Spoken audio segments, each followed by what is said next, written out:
सोलापूर विधान परिषद निवडणूक आणि विधान परिषद निवडणुकीत मतदानाला सुरुवात आहे। 6 मतदान केंद्रांवर मतदान प्रक्रिया सुरू आहे। पालकमंत्री जयकुमार गोरे आणि खासदार धैर्यशील मोहिते पाटील यांची प्रतिष्ठा या ठिकाणी पणाला लागलेली आहे। या सगळ्या परिसरातून आढावा घेतला आपले प्रतिनिधी वसीम अख्तर यांनी।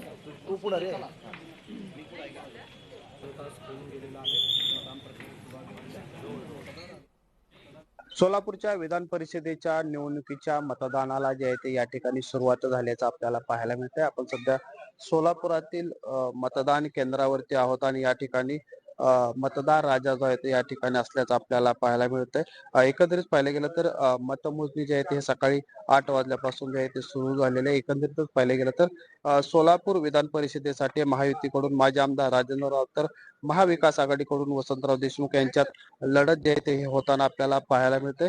त्याचबरोबर सोलापूरच्या विधान परिषदेच्या निवडणुकीसाठी 615 मतदार जे आहेत ते मतदानाचा हक्क जो आहे तो या ठिकाणी बजावणार आहेत। एकंदरीत पाहिलं गेलं तर सोलापूर जिल्ह्यातील 6 मतदान केंद्रावरती जे आहे ते मतदानाची प्रक्रिया जी आहे ते या ठिकाणी पूर्ण होणार आहे। एकंदरीत पाहिलं गेलं तर विधान परिषदेची ही निवडणूक जी आहे ते शेवटीपर्यंत जे आहे ते बिनविरोध करण्याचा प्रयत्न जे आहे ते पालकमंत्री जयकुमार गोरे असतील आणि भाजपचे आमदार असतील यांच्याकडून करण्यात आला होता। मात्र शेवटच्या क्षणी जे आहे ते ही विधान परिषदेची निवडणूक जे आहे ते लागली आणि आज या निवडणुकीचं मतदान जे आहे ते या ठिकाणी पार पडतंय।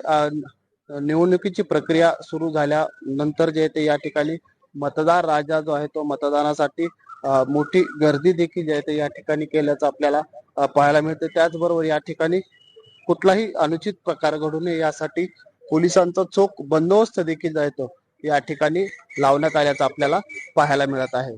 वसीम अख्तर, लोकशाही न्यूज, सोलापूर। की लढत पूर्णपणे एकतर्फी आहे असं माझं मत आहे। कारण तुम्ही जर बघितलं असेल की संपूर्ण जिल्ह्यातील सर्व पक्षाच्या लोकप्रतिनिधींनी राजाभाऊ राऊत यांच्या पाठीशी उभारण्याचा निर्णय घेतलेला आहे। त्याचं उदाहरण तुम्ही पाहिलेलं आहे। उत्तमरावजी जानकर असतील, अभिजित पाटील असतील, नारायणआबा पाटील हे तर त्या राष्ट्रवादी शरद पवार पक्षाचे अधिकृत उमेदवार आहेत। त्यांनी सुद्धा राजाभाऊ राऊत यांची कामाची पद्धत पाहून भारतीय जनता पार्टीच्या उमेदवाराला पाठिंबा दिलेला आहे। त्याच्यामुळं ही निवडणूक पूर्णतः एकतर्फी होणार आहे असा माझा ठाम विश्वास आहे।